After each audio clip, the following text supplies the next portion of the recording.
What is up, you guys, and welcome back to another episode of the Real Talk with Celos. I'm your host, Celos, and today we are back with another review for the one and only show, The Flash.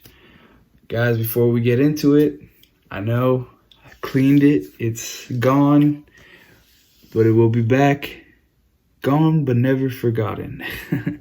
The beard is gone. Yes, it's me. It's Celos. It's me. I know. It's me. Crazy. I do have my special dandy Superman cup, with some milk in it.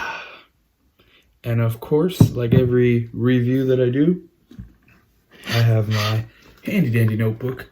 All right, with my thoughts and stuff I want to go over with you guys, pretty much what happened in the episode.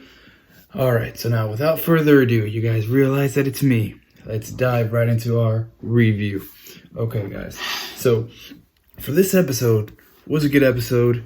I'm ready for Crisis. I'm gonna say it every episode that I do. I am ready for Crisis. This is a step forward. A lot happened. All right, so pretty much we start this week with the Flash, Barry, and Iris pretty much trying to prepare the team with a world without Flash. So that's the number one thing I wrote down. Getting the team ready for a world without Flash. So that's pretty much the big basis of this episode. Which at first, which I have that here right now, Barry tells partially of the truth to the team. He doesn't tell the whole truth. And as Barry typically does every season, doesn't learn, He only tells them that they have 7 weeks until Crisis, until they can prevent Crisis. But what he does not tell them is that the only way Crisis will be averted is if the Flash dies. So that's pretty tough. So without saying that part to the team, of course, everyone's freaking out. And one and only the main person, the main plot that's in this episode is Killer Frost, Caitlin counterpart. She has a very, very hard time with this because she's finally living. Caitlin has given her the ranks to go ahead and live and go out there and do her thing. So she gets angry and she doesn't know how to deal with it. And throughout the episode, he pretty much is trying to coach her and tell her how she needs to act. And she's telling me, you're not going to tell me how to act. You need to just listen to ask me why I'm feeling the way I'm feeling. So it was a good story-filled episode with Killer Frost. We got to know more about her.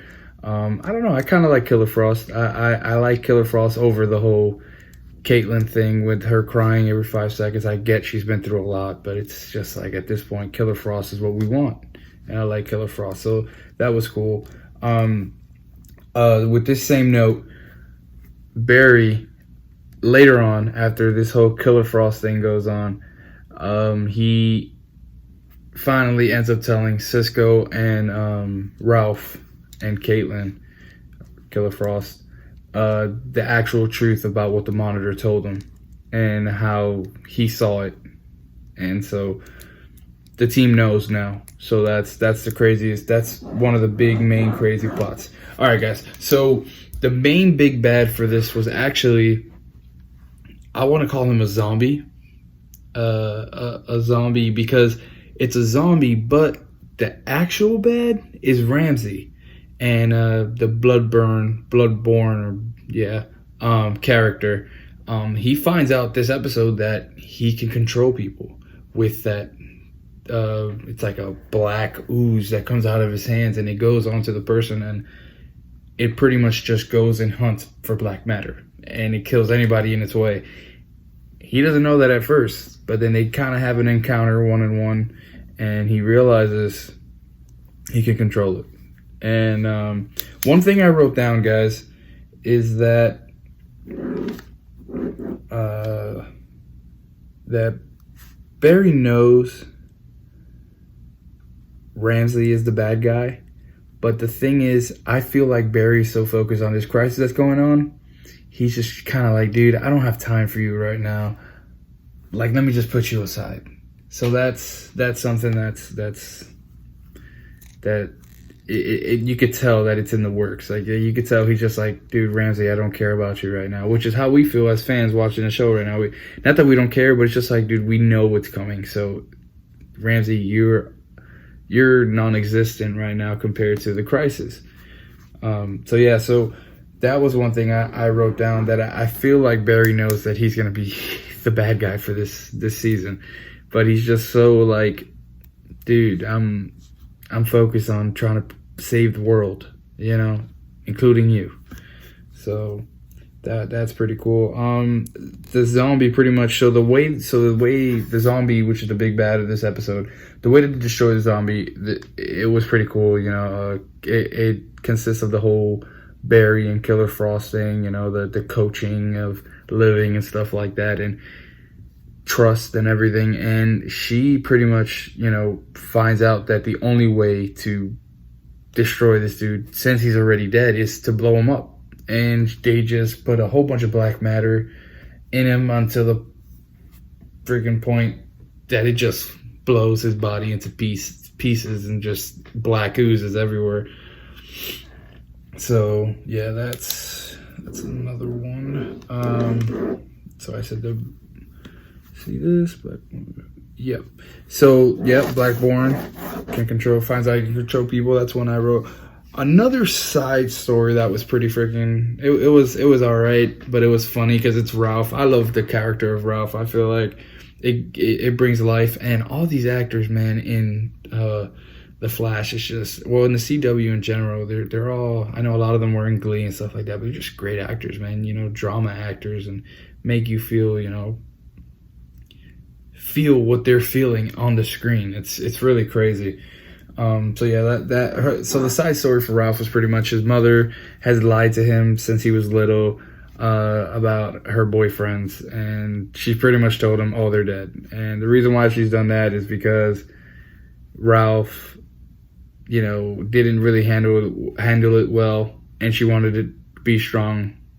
But it's a whole like, okay, cool, I guess it's funny, yeah. So that was going on in the episode too. That was like a side plot. But it all circled back around to okay, Barry needs to tell me the truth, which it does happen at the end.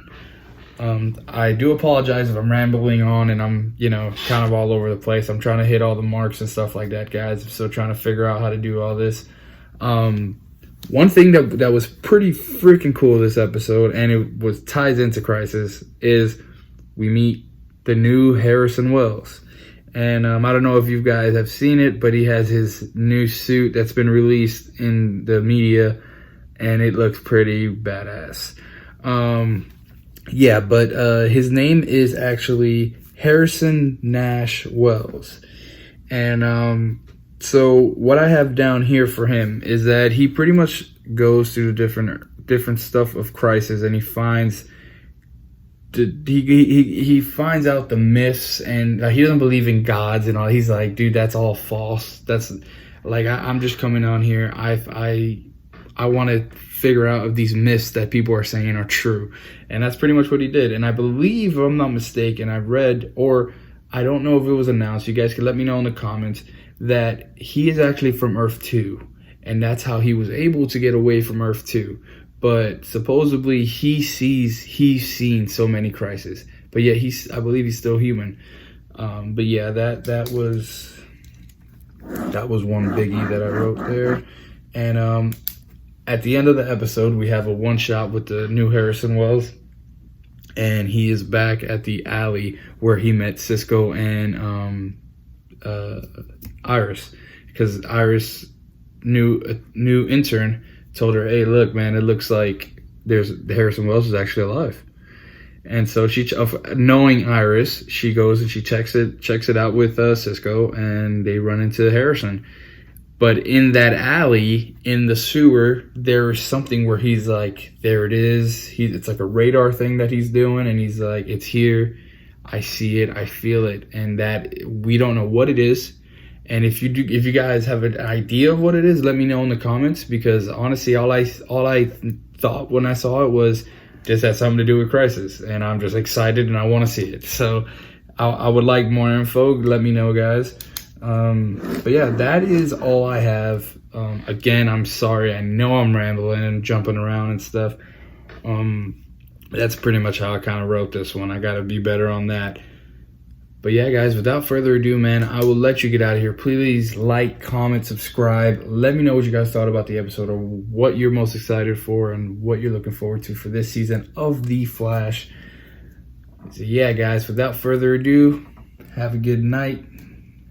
Let's go, Crisis. I'm excited. All right, guys.